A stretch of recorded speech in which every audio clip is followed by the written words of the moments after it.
মধ্যে মেসেজ দিবেন এবং আমি এও বলতে চাই, মিডিয়াকে জানাইতে চাই, ইলেকট্রনিক মিডিয়া, প্রিন্ট মিডিয়া জানান দিবেন আমাদের মুক্তিযোদ্ধাদেরকে যেন কোন প্রকার রাষ্ট্রীয়ভাবে হয়রানি আর না করা হয়। শহীদের শহীদের হাসিনার গালে গালে, মোদির গালে গালে, পুত্তরিকার গালে গালে, পুত্তরিকার গালে গালে, হাসিনার গালে গালে ফলাইছে রে ফলাইছে, ফলাইছে রে ফলাইছে, ফলাইছে রে ফলাইছে, পুত্তরিকার গালে গালে, হাসিনার গালে গালে, মোদির গালে গালে, ভারতের দালালেরা, ভারতের দালালেরা।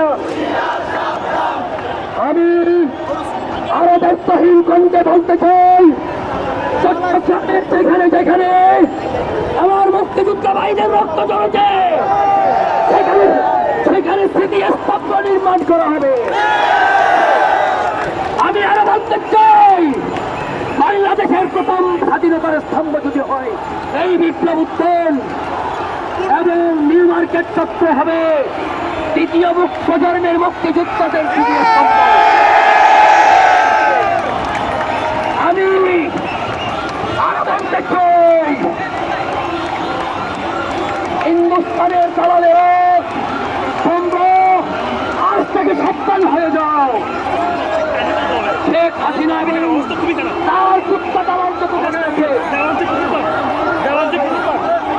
আমি আমার সংগ্রামী ভাইদের মুক্তিযোদ্ধাদের সালাম দিতে চাই। অ্যাম্বুলেন্সটি শান্তিপূর্ণভাবে চলে যেতে সাহায্য করুন।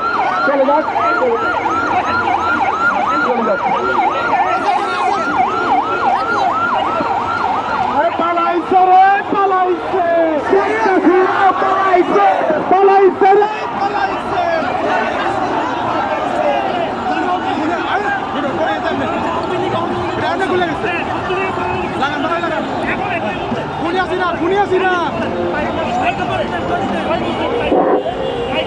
পালাইছে রে পালাইছে, খুনি হাসিনা পালাইছে, খুনি হাসিনা পালাইছে, পালাইছে রে পালাইছে, পালাইছে পালাইছে রে পালাইছে।